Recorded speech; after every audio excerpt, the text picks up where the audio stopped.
Friends, welcome to my YouTube channel the way pass education. So friends, দেখছো তোমরা থাম্বনেলে যে কী বিষয় নিয়ে আমি এখন আলোচনা করব বা ভিডিওটা কিসের জন্য। তো তার আগে বলবো, ভিডিওটি দেখার সাথে সাথে বলবো ভিডিওটি লাইক করো এবং শেয়ার করো, এবং চ্যানেলে যদি নতুন থাকো তাহলে অবশ্যই চ্যানেলটি সাবস্ক্রাইব করে বেল নোটিফিকেশন অন করতে কিন্তু কেউ ভুলো না। আর যারা 2022 WB টেট ইন্টারভিউর জন্য প্রিপারেশন নিতে চাইছো, তারা অবশ্যই দ্য ওয়ে প্যাস এডুকেশন চ্যানেলের প্লেলিস্টে গিয়ে ভিজিট করো। সেখানে সম্পূর্ণ ভাইবা এবং ডেমোর জন্য ডেডিকেটেডভাবে ক্লাস দেওয়া হচ্ছে। অলরেডি ভাইবার জন্য 35টা ক্লাস হয়ে গেছে এবং ডেমোর জন্য 4-5টা ক্লাস অলরেডি আপলোড করে দিয়েছি। তো যদি কেউ না দেখে থাকো, সেগুলো অবশ্যই দেখবে, কারণ ওগুলো সব যে টপিকগুলো রয়েছে সেগুলো 2017 যারা ইন্টারভিউ দিয়ে এখন কোয়ালিফাই করে চাকরি করছে তাদের থেকে নেওয়া প্রশ্ন, এবং তার অনুকরণে কিছু প্রশ্ন কিন্তু ভিডিওগুলো তো বানানো হচ্ছে। তো আজকে যেটা বিষয় সেটা নিয়ে একটু আলোচনা করে যাক। দেখো কি বলেছি, জেলা অনুযায়ী ভ্যাকেন্সি কত হতে পারে, এটা একটা আপডেট আছে কিছু আমি বলবো, যেটা যদিও এটা শোনা খবর এবং অথেন্টিক খবর কিনা সেটা জানি না। এবং 50,000 শূন্যপদের দাবিতে আবার রাজপথে 2022 স্টেট উত্তীর্ণরা, এ নিয়ে দাবি। তো এইসব প্রশ্নের উত্তরগুলো আমি এক এক করে তোমাদের দেবো, এবং সাথে 2023 স্টেটের রেজাল্ট কবে পাবলিশ হবে, বা তারা 2022 স্টেটে বসতে পারবে কি না, বিএডদের সার্টিফিকেট বাতিল মামলা, এ নিয়েও কিন্তু আলোচনা হবে। তো পুরো ভিডিওটি কিন্তু মন দিয়ে দেখো, কেউ স্কিপ না করো, এবং ভিডিওটি লাইক ও শেয়ার বন্ধুর সাথে অবশ্যই করো। তো দেখো, যে বিষয়গুলো আমি আলোচনা করছি সেটা হচ্ছে বিভিন্ন জেলা অনুযায়ী ভ্যাকান্সি কত দিতে পারে। তো একটা সূত্র মারফত খবর এসছে, যেটা হচ্ছে, দেখো অলরেডি তোমাদের যে ডিপিএসসিগুলোতে, বিভিন্ন জেলা ডিপিএসসিগুলোতে ভ্যাকান্সি কিন্তু চাওয়া হয়েছে, এবং এই ভ্যাকান্সি চাওয়া হয়েছে যে কত শূন্যপদ এই মুহূর্তে ফাঁকা রয়েছে, এবং শূন্যপদের কতটা পূরণ করতে পারা যায় এই মুহূর্তে, সেই নিয়ে তথ্য। তো যেটা খবর পাওয়া যাচ্ছে যে 800 থেকে 1000-এর মধ্যে কিন্তু প্রত্যেক ডিপিএসসিতে কিন্তু গড়ে আর কি, গড়ে আমি বলছি 800 থেকে 1000-এর মধ্যে কিন্তু ভ্যাকান্সি কিন্তু এমনিভাবে চাওয়া হয়েছে। তো তাহলে 23টা যদি জেলা ধরো, তাহলে মোট মানে 23,000 ধরে রাখো তোমরা, 23,000 বা 23 কি।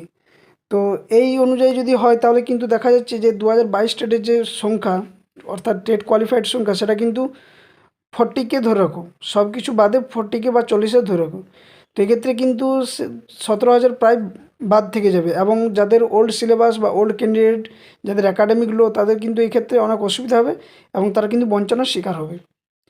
তো এটা কিন্তু কতটা সত্য, কতটা যাচাই করা হচ্ছে না, দেখা যাক কী হচ্ছে এই বিষয়ে। এবং দ্বিতীয় যেটা বিষয়টা রয়েছে সেটা হচ্ছে 50,000 শূন্যপদের জন্য কী করা উচিত।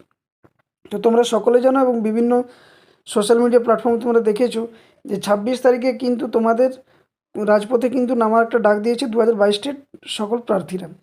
কিসের জন্য সেটা, না সেটা হচ্ছে 50,000 শূন্যপদের দাবিতে। তো যদি এই যে 23,000, আমি এই জন্য বলছি যে যদি 23,000 ভ্যাকেন্সি দেয়, তাহলে অলরেডি 17,000 প্লাস কিন্তু তোমরা বাদ পড়ে যাবে।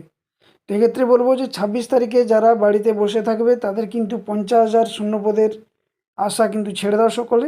তাই 26 তারিখ সকলে একত্র হয়ে রাজপথে নামো কলকাতাতে, এবং তোমাদের যে আসল অধিকার, অর্থাৎ যে 50,000 শূন্যপদের দাবি, এবং যেটা মাননীয় পর্ষদ সভাপতি গৌতম পালবাবু বলেছিলেন যে 50,000 শূন্যপদ রয়েছে, সেক্ষেত্রে কিন্তু এই দাবিতে তোমরা অনড় থাকো, এবং 50,000 শূন্যপদের দাবিতে কিন্তু পথে নামো। নইলে কিন্তু এই 50,000 শূন্যপদ একবারে দেওয়া কিন্তু অসম্ভব, এবং এর জন্য দরকার হিউজ পরিমাণে তোমাদের 2022 স্টেট যতজন রয়েছে সকলে পথে নামতে। কারণ এক্ষেত্রে সরকারের দৃষ্টি আকর্ষণ হবে, এবং সরকারও বুঝতে পারবে যে কতটা এদের ক্যান্ডিডেট পাস করে আছে, সকলেই সবই জানে, কিন্তু মিডিয়া বিভিন্ন প্ল্যাটফর্মে যদি তোমাদের জানাতে হয়, বোঝাতে হয়, এবং তোমাদের যন্ত্রণার কথা যদি জানাতে হয়, তাহলে সেক্ষেত্রে কিন্তু সকলকে কিন্তু পথে নামতে হবে 50,000 শূন্যপদের দাবিতে। তাই আমার দিক থেকে একটা বলবো অনুরোধ, যে সকলে 26 তারিখ অর্থাৎ 26শে নভেম্বর সংবিধান দিবস দিন, সেই দিন কিন্তু আমরা ভারতের সংবিধান দিবস, একটা গুরুত্বপূর্ণ এবং ঐতিহাসিক দিন। এদিন কিন্তু সকলে পথে নামো একসাথে, এবং 50,000 শূন্যপদের দাবিতে তোমাদের আসল যে লড়াই, সে লড়াই পথে নামো। নইলে কিন্তু একবার নোটিশ দিয়ে দিলে কিন্তু আর পুনরায় যে প্রাথমিকের ক্ষেত্রে বা টিচার্স নিয়োগের ক্ষেত্রে পশ্চিমবঙ্গে দ্বিতীয়বার করে ভ্যাকান্সি কিন্তু পাবলিশ হয়নি, এবং অনেক কোর্ট কেস বিভিন্ন রকম হয়েছে, তোমরা জানো এবং সবই দেখতে পাচ্ছ। তো এই মুহূর্তে যেহেতু কোনো সেরকম ঝামেলা নেই, তাই 50,000 শূন্যপদের দাবিতে জন্য তোমরা নামো। নেক্সট যেটা 3 নম্বর, সেটা হচ্ছে বিএডদের সার্টিফিকেট বাতিল মামলা কবে। দেখো 2022 স্টেট পাস কিছুদিন আগে থেকে কিন্তু দেখছো যে অনেকেই বলছে যে ঘুরপথে বিএড করছে, এনআরসরা বিএড করছে, ডিএড করছে, ডিএড করে নিয়ে বলছে আবার টেটের যে সার্টিফিকেট রয়েছে সেই সার্টিফিকেট দেখিয়ে তারা নাকি ঢুকবে, মানে 2022 টেট ইন্টারভিউ দেবে। তো এতটা সোজা নয় যে অত তাড়াতাড়ি হবে, কারণ অনেক ইয়েতে রাজ্য থেকে বাতিল করে দিয়েছে হাইকোর্ট থেকে, এবং সুপ্রিম কোর্টও বলে দিয়েছে যে বিএডরা কিন্তু প্রাথমিকের জন্য এলিজিবল নয়। তো তারা কিন্তু বিএডটা একটাই কারণ দেখিয়েছে যে যে মুহূর্তে তাদের মানে নোটিশটা টেট ফর্ম ফিল আপ করে সেই মুহূর্তে কিন্তু বিএডদের বাতিলের উপরে কিছু বলেনি, যদিও সুপ্রিম কোর্টের উপরে বলেছিল, কিন্তু সেটা প্রায় 35 থেকে 40 দিন পর। সেক্ষেত্রে তারা ওটা বিষয়ে বলেছে যে যেহেতু শেষ মুহূর্তে কিছু বলা নেই, এই নেই ওই নেই করেনি, তারা যাচ্ছে আর কি, বা তারা কোর্ট কেস করে দিয়েছে যে আমাদের দরকার যে আমরাও যাতে 2022 টেটদের সাথে ইন্টারভিউতে বসতে পারি। সেক্ষেত্রে বিএডদের সার্টিফিকেট বাতিল মামলাও কিন্তু 2022 টেটের ক্যান্ডিডেটরা করতে যাচ্ছে, যেটা এখনও পর্যন্ত দেখা যাক কবে কী হয়। তবে বিএডদের সার্টিফিকেট বাতিল মামলাটা করাটা কতটা কি যুক্ত সেটা একদম অবশ্যই দরকার, কারণ আগেও সুপ্রিম কোর্ট বলেছে এবং এখনও বলছে যে বিএডরা কিন্তু এলিজিবল নয়, এবং এক্ষেত্রে এলিজিবল নয় সেজন্য বিএডরা অবশ্যই বসতে পারবে না, এটা ধারণা, এটা আমার নিজস্ব অপিনিয়ন আর কি। এবার তোমাদের কী ভালো লাগে সেটা তোমরা জানো অবশ্যই। আর নেক্সট যেটা বলছি 2023 টেট কি 2022 টেটের সাথে ইন্টারভিউ বসতে পারবে, দেখো এর সঠিকই উত্তর হচ্ছে যে না, ডাইরেক্ট না। কারণ যদি এই মুহূর্তে 2023 টেটের রেজাল্ট দেওয়ার থাকতো তাহলে কিন্তু দিয়ে দিত। এতদিন থেকে ওয়েট করে আছে একমাত্র 2022 টেটের ইন্টারভিউ নোটিশের জন্য, এবং 2022 টেটের ইন্টারভিউ নোটিশ পাবলিশ যদি তোমরা সেদিনও দেখেছো, আমি দিয়েছি যে এপিসি ভবন থেকে যখন কিছু 22 টেট ক্যান্ডিডেট গিয়েছিল, সেখানে বলেছিল যে তোমাদের যদি সরকার থেকে যদি এখন যদি আসে মানে অর্ডার দেয় তাহলে আমি সন্ধ্যের মধ্যে পাবলিশ করে দেবো, এটা মাননীয় গৌতম পাল মহাশয় বলেছিলেন।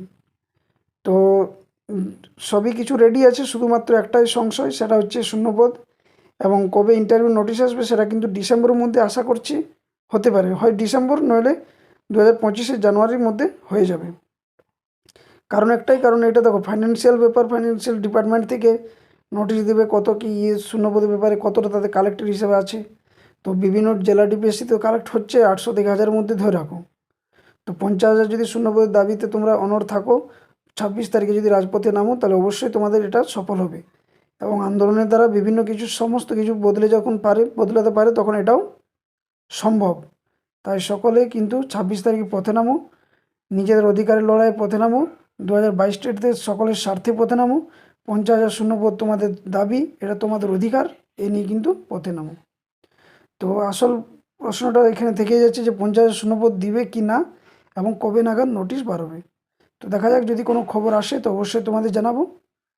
তো আই হোপ সকলে ভিডিওটা ভালো লাগলো, তো ভিডিওটি লাইক করো, শেয়ার করো, এবং চ্যানেলে নতুন থাকলে অবশ্যই দা ওয়েব সঙ্গে চ্যানেলটি সাবস্ক্রাইব করে বেল নোটিফিকেশন অন করো, যাতে করে এই ধরনের 2022 টেট বা টিচিং রিলেটেড বা যে কোনো কম্পিটিটিভ চাকরির নিউজ, ক্লাস সমস্ত কিছু পাওয়ার জন্য অবশ্যই নোটিফিকেশানটি অন করে রাখবে।